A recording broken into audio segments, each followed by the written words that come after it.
Welcome to Muscle Maintenance with In Shape Fitness. I'm Kim Watkins and it's Thursday. One more day after this will bring you to the weekend, the final weekend before the holiday, the long holiday weekend. But this workout is your fourth in the series of 5 for the week. Go ahead and stand up if you're not already, and let's jog in place for 30 seconds. Warm up your body. You are standing tall. Your tailbone is tucked in. Your abs are tight. Shoulders are back. Chest is high. You're breathing in through your nose, out through your mouth. Jogging in place. Kick those feet back. I don't want to pass a jog here. And if you're active and athletic, you can hang with it. Add a shoulder press to the jog in place. You've got a couple more seconds. Excellent. Okay, now go ahead and plant your feet double shoulder width apart with your toes out 45 degrees. We're going to do a plie squat.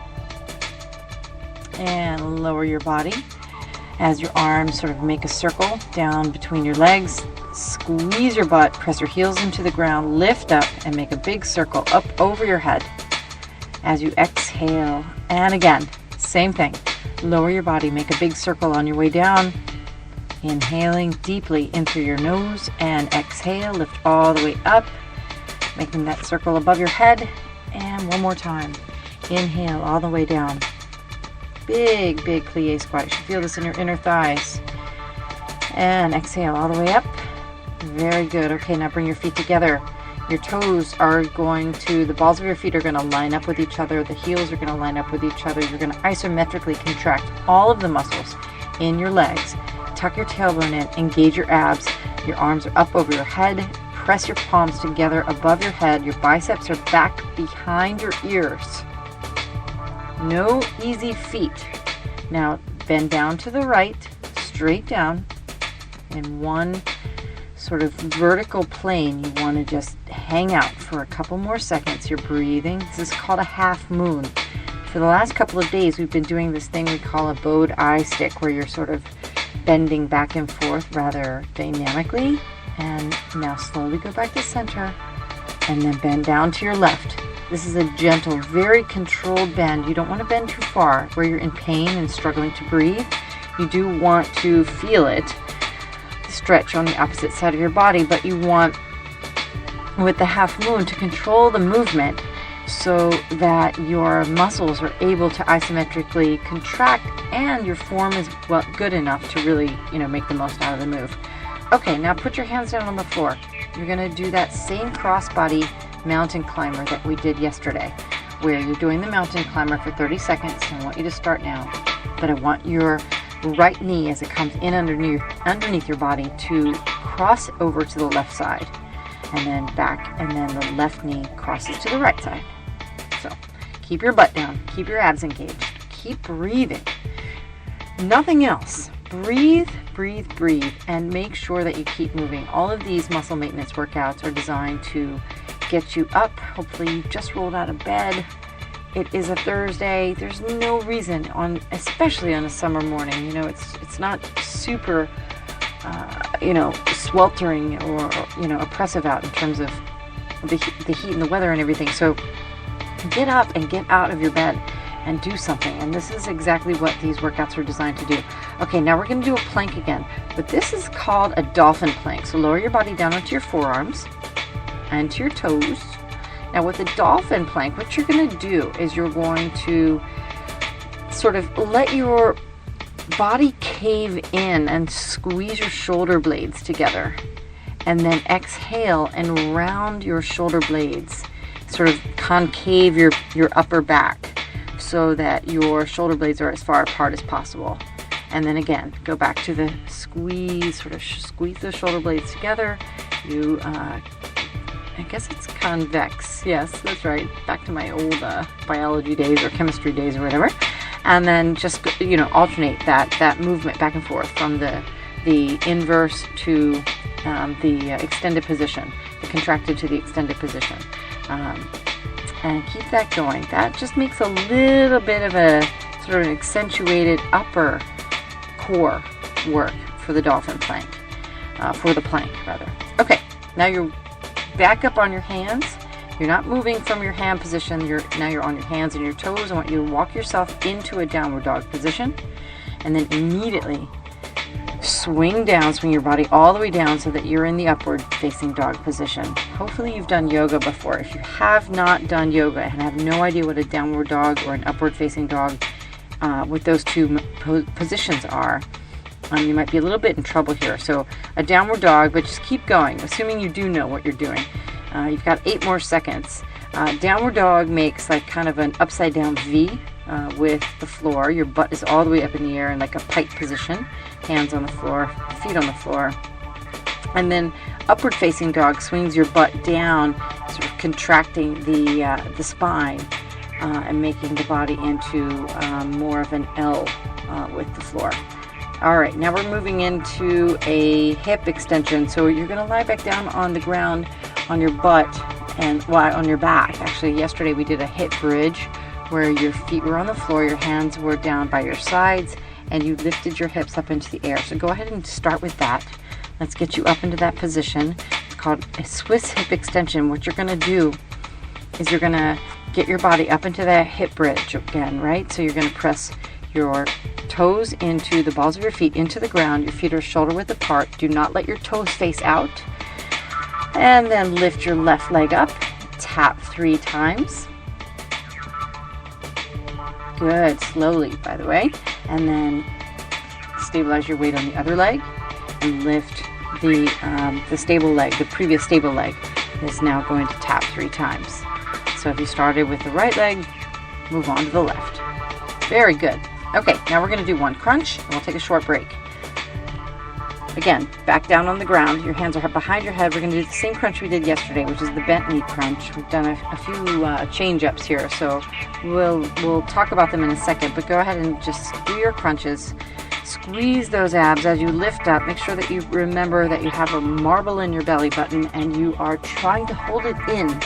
That's kind of the sort of inward and upward squeeze that's required to make the most out of those crunches. And we've got 5 seconds. You're doing great. It's kind of a harder workout. That's the point, of course, to these workouts is that by Friday you're exerting the most effort. And so Friday, tomorrow, will be even more challenging. But we'll and talk a little bit about some of the other stuff that we introduced to you today. Okay, get yourself back up into your half moon, your eye stick position. From earlier in the week, you remember it as an eye stick. We call it a half moon today. Your feet are together, stand up tall, hands up over your head, and lower your body down to the right. Just breathe for a couple seconds.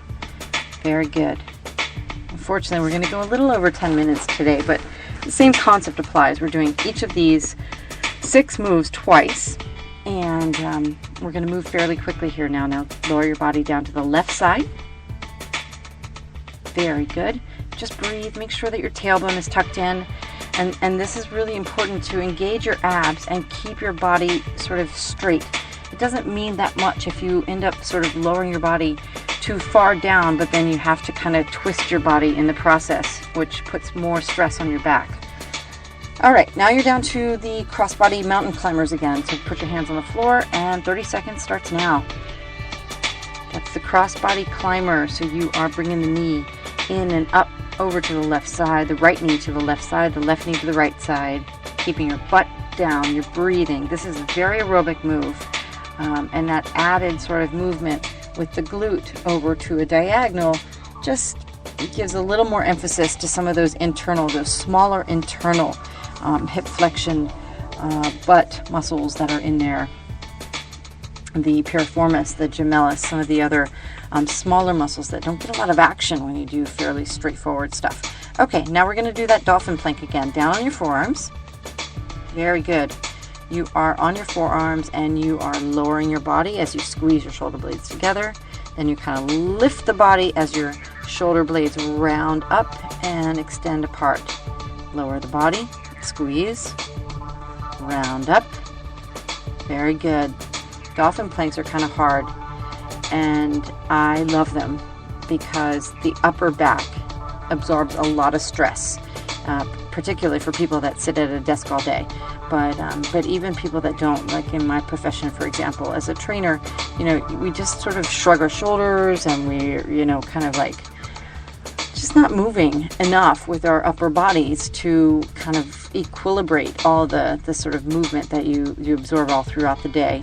So those shoulder blades are tricky, and the dolphin plank helps loosen that up. Okay, now we're going to do the downward dog, upward dog, the dynamic dog, I call it actually. So go ahead and get into the downward dog. 30 seconds has started, and proceed. Very good. So you're going from downward dog to upward dog, just back and forth, up and down. You're going to do like maybe 8 or 10 of these in 30 seconds.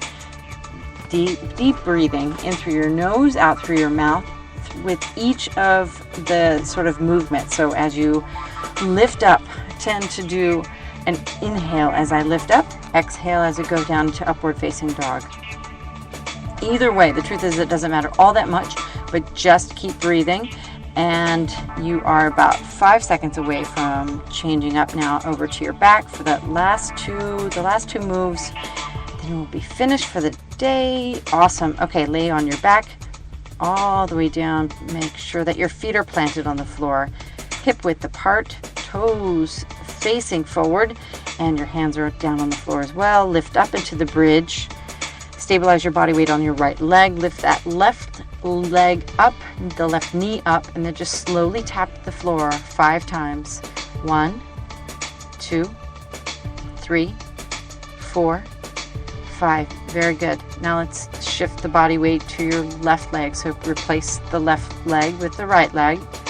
Lift the right knee up and tap the right foot down very, very gently. Don't slam it onto the ground. But 1, 2, 3, 4, and 5. Very good. Okay, let's finish up with those crunches and you'll be all finished. Hands behind your head. Squeeze, lift up, and back down. Lift up, back down. Lift up, back down. 10 seconds. Thank you so much for joining me again this morning. I hope you've enjoyed this week's workout series. Tomorrow will be even harder, so make sure that you're ready. It's Friday, which means you got to get ready for the weekend, and it's not going to be anything new. You're just going to have to remember that the first 2 moves we warm up with, and then we're going to repeat that 6-move sequence twice with very similar moves that we did today and throughout the week. And it's Kim Watkins from InShape Fitness. Have a great day. I will see you tomorrow morning.